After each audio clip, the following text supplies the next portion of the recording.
Hello, Ilya and the rest of the internet. My name is Teixeira, and this video is sort of about my music final project, but I'll talk about that in a little bit.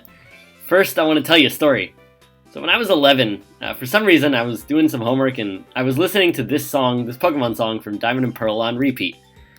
Now, it's only about 2 minutes long, and so it sort of loops twice what's actually going on in the song and then fades out. So if you have it on repeat, it's pretty much constantly fading in and fading out over and over. And so I thought, man, this is dumb. You know, video game songs are meant to be played infinitely in-game. They don't fade in and out. That would break the immersion. And so I thought, well, what if I could somehow get those songs that are actually in the game, the ones that are looping infinitely? And so I tried making one myself. So I downloaded the song, threw it into GarageBand, and edited the track, split it, and laid it on top of itself. Tried to line up the loop point properly, basically, so it would sound seamless if you listen to it. And eventually I got it sounding really good. For like 15 minutes I saved it. And I thought, oh, this is cool. I wonder if other people would appreciate this too. And so I started making a bunch of those kinds of videos, a bunch of those songs, and then uploaded them as videos to YouTube. And eventually, my channel, starly396, got pretty popular. Until I got suspended, unfortunately. Sometime before 2014 for copyright. Dang you, Show Pro, Game Freak. It was some Pokemon thing that got me. But if we turn back the clock way back to 2010, this is my old channel. I had over 2 million views on the channel and like 1,800 subscribers at the time. I made it to about 3 million views and almost 5,000 subscribers until I got suspended. But basically for 4 years of my life, from like 11 to 15, I was running this channel and like having fun, hosting contests, and mostly just uploading extended songs, I call them, for everyone. Now, it's cool because after I got suspended, there were a lot of other channels that popped up that started doing it. And they did it way more efficiently. Like there was Brawl BRSTMs was one. They automated the whole process, and in fact, they let you download them as files for Super Smash Bros. Brawl, so you could just throw them right in the game into your mods and then play the songs infinitely as you're battling. And I always wondered how the heck they did that, or I always wished I could find some way to like automate the process and make it easier. Because every one of these videos I had to hand splice together, and I got really good at it, but it still took a while. So fast forward 5 years after my suspension, today, or at least in the past few days, I have found an API, found some amazing libraries in Python that let me loop songs the way I always wanted to. And so, with that, I bring you my Music 158 final project, which is Song Cycler. So, first thing, when you open up the project, you'll get a folder with a bunch of files like this. The very first thing you should do is open up Python and run this loop.py file I made. So what this does is establishes a two-way UDP connection between Python and Max, which is the audio software that we're working with in the class. And so once that's set up, and it says that it's alive, then you can actually open up the final project and get started. So here's what the patch looks like. The first thing to do is click this little button here, and you want to select the songs folder. I'm doing this because relative paths are very annoying in Max, and so I'll just have the user do it manually.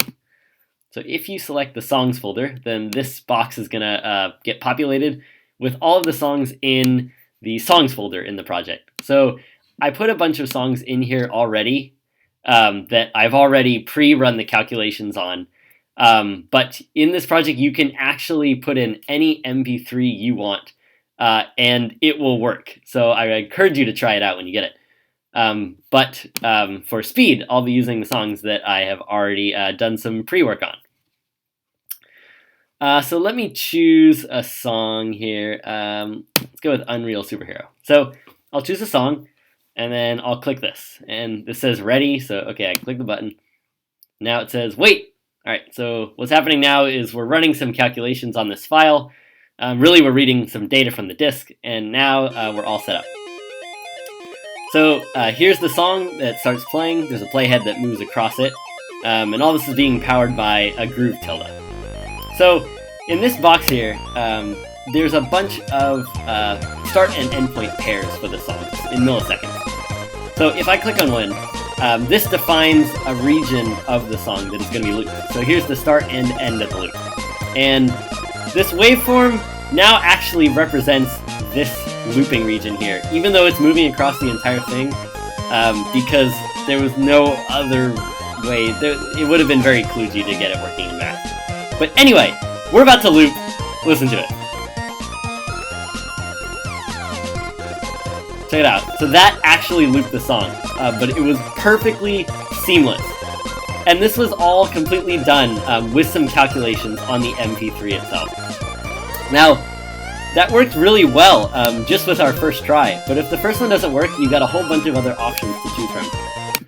And this works for not just music with typical beats, but let's try another song. Here's one from Space Channel 5. And if you hear the song, it's entirely a cappella. And so I'm gonna select the first one, and then I can click this to fast forward the song to the loop point of interest. And now let's hear it.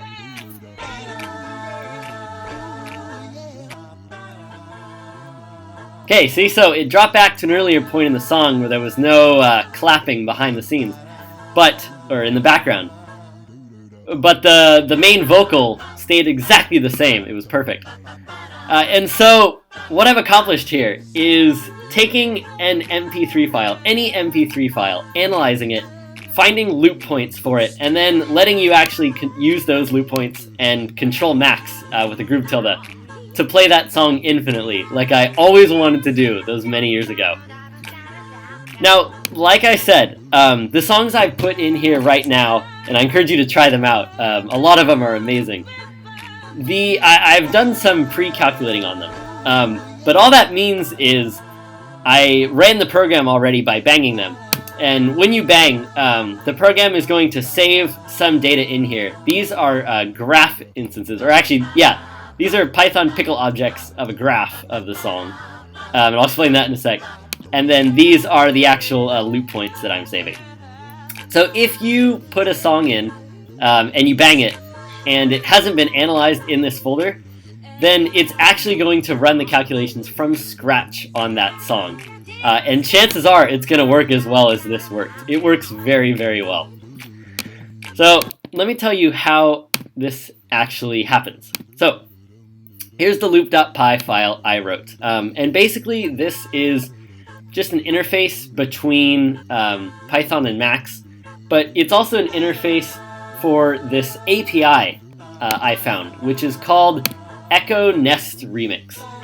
So this is an API which lets you, in Python, take a song as an MP3 or a WAV file, and it, in the background, is going to upload your file to a server, which then runs a bunch of calculations on it and analyzes it, and then returns you an object with information about the beats, pitches, and other sorts of info about the song.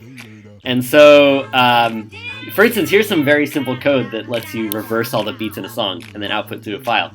It's really nice to work with. It's really cool.